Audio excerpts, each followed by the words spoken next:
দুপুর 1টা বাজে। এখন আমি ব্রেকফাস্ট করবো। দেখো ব্রেকফাস্টে নিয়ে নিয়েছি বিস্কিট আর জেলি, 2খানা বিস্কিট নিয়ে নিয়েছি।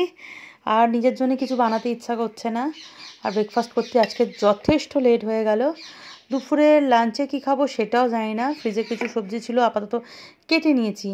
মাথায় এক একটা চিন্তাভাবনা আসছে, সেই অনুযায়ী সবজি কেটে নিয়েছি। যখন বানাবো তখনই জানতে পারবে। এদিকে আমার গরম জলটাও হয়ে গেছে, স্নানটা করে নিয়ে একেবারে রান্না বসাবো।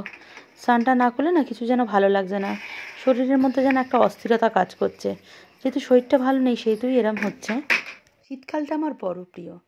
যেমন নানা রকমের সবজি, সেরকম নানা রকমের ফলমূল, ঘুরতে যাওয়া, মজা করা, পিকনিক করা, কোনো ক্লান্তি নেই।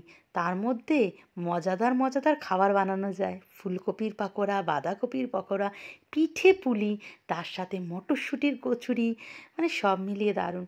কিন্তু 2 বছর হলো, গত বছরও যা আর এই বছরও তাই, আমার শরীরটা ভালো নেই বলে এইসব কিছুই করে উঠতে পারি না। আর যদি বা একটু খেতে ইচ্ছা করে, করতে চাই তো গৌতম বকাবকি করে, কারণ ডাক্তার তো অনেক জিনিস খেতে বারণ করেছে। তাও তো মাঝে মাঝে নিয়ম ভঙ্গ করে নিয়মের বাইরে গিয়ে অনেক কিছু রান্নাবান্না করে খেয়ে নিই। আর কি এইভাবে থাকা যায় বলো? তোমরা কত মজা করছো, এক একজনকে দেখছি কত কত ঘুরতে যাচ্ছ, নানা রকম জিনিস বানাচ্ছ, পিঠে নানা রকম পাকোড়া, কোথায় মটরশুঁটির কচুরি, আর আমি না বানাতে পারছি না খেতে পাচ্ছি। ভীষণ কষ্ট হচ্ছে। এগুলো না আফসোস থেকে যাবে আমার, জানো তো, যে তুমি খেতে ভালোবাসি। এই আজকেরই দেখো না, সকাল থেকে 3 রকম 4 রকম ভেবে নিলাম। একবার প্রথমে ভাবলাম যে না, এবার আজকের একটুখানি ডালিয়া করে খাবো। প্রথমে ভাবলাম ওটস, তারপরে ভাবলাম ডালিয়া, তো দেখলাম ডালিয়া নেই। তারপরে ভাবলাম ম্যাগিই করে খেয়ে নিই কষ্ট না করে। শেষমেশ এই খিচুড়ি বানিয়ে ফেললাম। খিচুড়ি আমি বরাবরই খেতে ভালোবাসি। সব রকমের সবজি দিয়ে দিকে খিচুড়ি, তার সাথে পাঁপড় পোড়া, আর রয়েছে আলু ভাজা। অনেক দিন পর আলু ভাজা খাবো। তো লাঞ্চ কমপ্লিট হয়ে গেছে আমার। সকাল থেকে শরীর ভালো নেই বলে মনও একদম ভালো লাগছে না, আর কিচ্ছু ভালো লাগছে না আমার শরীরটার জন্য। আর দেখবে মন না ভালো লাগলে আর কিচ্ছু ইচ্ছাও করে না। সকাল থেকে শুয়েই ছিলাম। উৎসব ঘুম থেকে উঠেও দিদার বাড়িতে চলে গেছিলো। যেহেতু ভুটু এসেছে, এমনি তো দিদার বাড়ি চলে যায়, তার মধ্যে ভুটু এসেছে, তার জন্য আর ব্রেকফাস্টও বানায়নি, ইচ্ছা করছিল না। তারপর ভুটুকে নিয়ে আবার উৎসে এসেছিলো এই 12টা 12:30 নাগাদ। তা ভুটুর সাথে গল্প করে, বাচ্চা মানুষ তো, ওর সব ওই পাকা পাকা কথাগুলো শুনতে শুনতে বেশ ভালো লাগছিলো। তখন উঠে বসলাম, বসে তারপর ওই ব্রেকফাস্ট করলাম প্রায় 1টা নাগাদ। আমি ওই বিস্কিট খেলাম জেলি দিয়ে। তারপর তো খাবার বানালাম, খেলাম। ভেবেছিলাম ম্যাগি খেয়ে নেবো, তাও খাবার বানিয়ে খেলাম। আজকে ক্লাবে ব্যাডমিন্টন টুর্নামেন্ট আছে, নানা রকম স্টেট থেকে সব চ্যাম্পিয়নরা এসে খেলবে। সবাই ক্লাবে কাল থেকে নানা রকম কাজকর্ম আয়োজনে ব্যস্ত, আর আমি ঘরে শুয়ে শুয়ে আছি। কাল বিকালের পর থেকে ক্লাবে একবারও যাওয়া হয়নি, আজকে সকাল থেকে একবারও যায়নি। জানি না বিকালে যেতে পারবো কি না। তাও তো ভুটু বলছে ভুটু খেলা দেখতে যাবে, আমাকে সাথে করে নিয়ে যাবে। হয়তো ভুটুর জন্য গেলেও যেতে হতে পারে, নাহলে একদম কিচ্ছু আমার ভালো লাগছে না। মানে সবসময় মনে হচ্ছে যেন একা থাকি আর চুপ করে এক জায়গায় পড়ে থাকি। আর না ভালো লাগছে গান শুনতে, না ভালো লাগছে টিভি দেখতে, না ভালো লাগছে কারোর সাথে কথা বলতে, একদম কিছুই ভালো লাগছে না। শরীরটা না ভালো হলে একদমই আরও বেশি টেনশন হচ্ছে। কি বলতো, গৌতম যথাসাধ্য চেষ্টা করছে আমাকে ঠিক করার জন্যে। বেচারা, মানে টাকার তো টাকা যাচ্ছে, নিজের সময় আমার প্রতি সব এত কেয়ারিং, নিজে ভালো মন্দ বিচার করছে না নিজের জন্যে, না কোথাও যায়, না একটুখানি নিজের জন্য সময় কাটায়, সবটাই আমাকে দেয়। বেচারা এত কষ্ট করছে আমাকে একটু সুস্থ করার জন্যে, তো কোনো মতেই আমি সুস্থ হতে পারছি না। এটা আর ভালো লাগছে না আমার মন থেকে আমি নিতে পারছি না। মানে কি বলবো, আর কিছু বলতেও ইচ্ছা করছে না। তো এখন প্রায় 7:30 বাজে। ভুটুবাবুর জন্যে আমি অ্যাটলিস্ট বিছানা ছেড়ে উঠলাম। এখন ভুটুবাবুকে নিয়ে একটু ক্লাবের দিকে যাচ্ছি, যেহেতু বললাম ক্লাবে ব্যাডমিন্টন টুর্নামেন্ট। আর গৌতমও ভীষণ রাগারাগি করছে, বলছে ঘরে মন খারাপ করে শুয়ে থেকে লাভ নেই, ক্লাবের দিকে যাও একটু ভালো লাগবে। এতক্ষণ মনে হচ্ছে গৌতম, আমি তো ভুটুকে আনতে গেছিলাম মায়ের বাড়ি থেকে, গৌতম হয়তো ক্লাবে চলেও গেছে। আর আমি আর ভুটু এখন যাচ্ছি।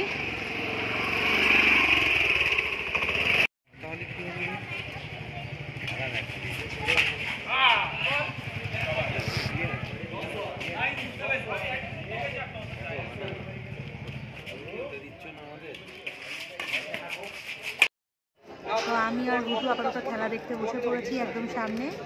আর গুটু বাবু এই স্ট্যান্ডটাকে নিয়েই এখন ফুটপাট করে যাচ্ছে গুটু বাবু। এখন একটা টিমের খেলা শেষ, আমরা ঢুকতে ঢুকতে একটা নতুন টিমের খেলা আবার শুরু হবে, তার জন্য এখন ওয়েটে আমরা বসে আছি। কেমন লাগছে গুটু খেলা?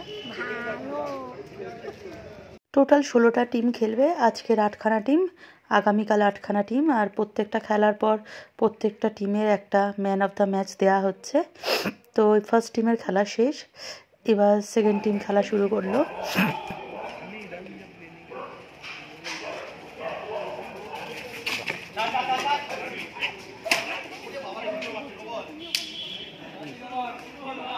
আমি করে নিচ্ছি, ছেড়ে দে।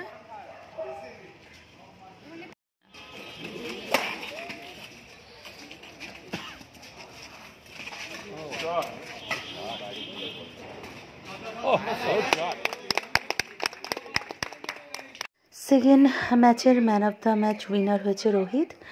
রোহিত বেলেঘাটা থেকে খেলতে এসেছে, খুব ভালো খেলেছে। আর আমাদের এই ইভেন্টের পার্মানেন্ট ক্যামেরাম্যান হচ্ছে গৌতম। গেস্ট খেলা দেখার থেকে গেস্টের খিদে পেয়ে যাচ্ছে, দিদি আর ভাই শুধু খিদে পাচ্ছে। আমরা খিদে পাচ্ছি, এই তো খাচ্ছিস তো। ভুটু বাবু দারুণ এনজয় করছে, ওর জন্যই আমার আশা। মানে খেলা দেখছে, মজা করছে, আর দেখো চিপসের একটা চেন নিয়ে বসে আছে।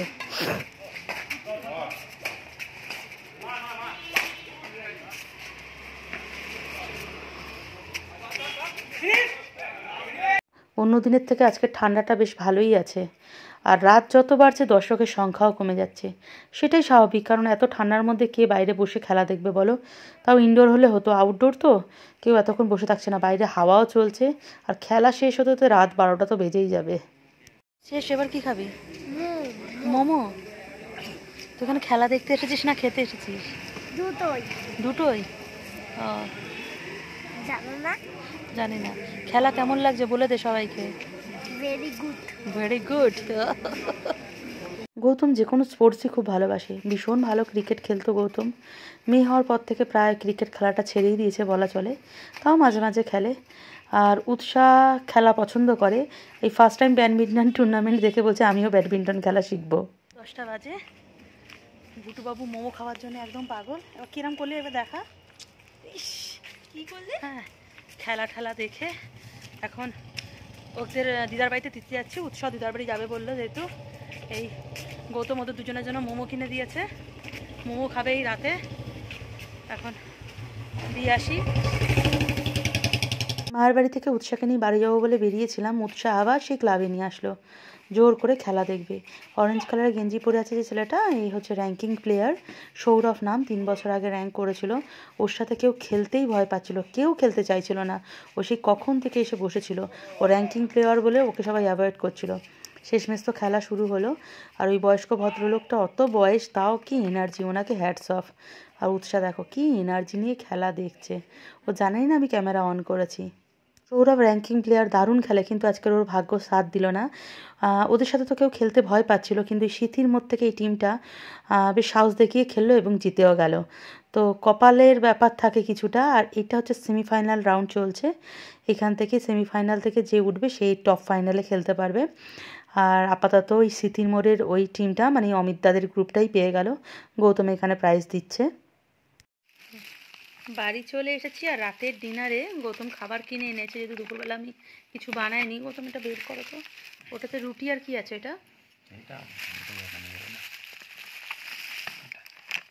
গৌতম রুটি আর তরকা এনেছে। আর আমার জন্য কি এনেছে? এটা চিলি চিকেন।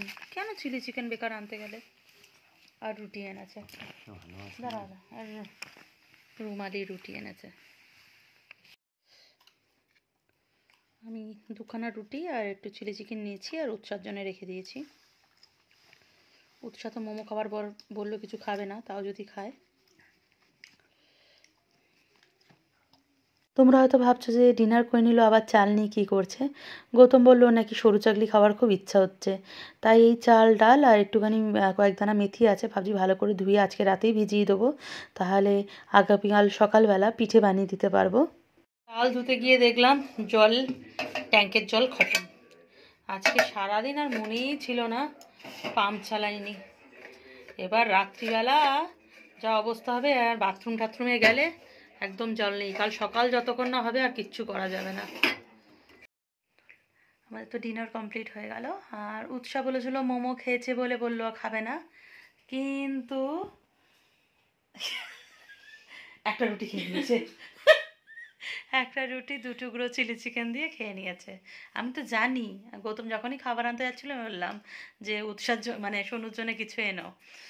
আর জল আমাদের শেষ, ট্যাঙ্কে জল নেই, আমাদের জল শেষ, ট্যাঙ্কে জল নেই। আজকে রাত্রিবেলা হাগু পেলে হিসু পেলে আমরা যেতে পারবো না। কাল যতক্ষণ না আমাদের পাম্প চালাবো জল পাবো না। আমরা রাতে এইভাবেই আমাদের কাটাতে হবে। গৌতম ক্লাবে গেছে, আমি গৌতমকে বললাম ক্লাব থেকে হাগু হিসু যা করার করেই তারপরই বাড়ি ফিরবে, না হলে কিছু করার নেই, পেপার ইউজ করবে।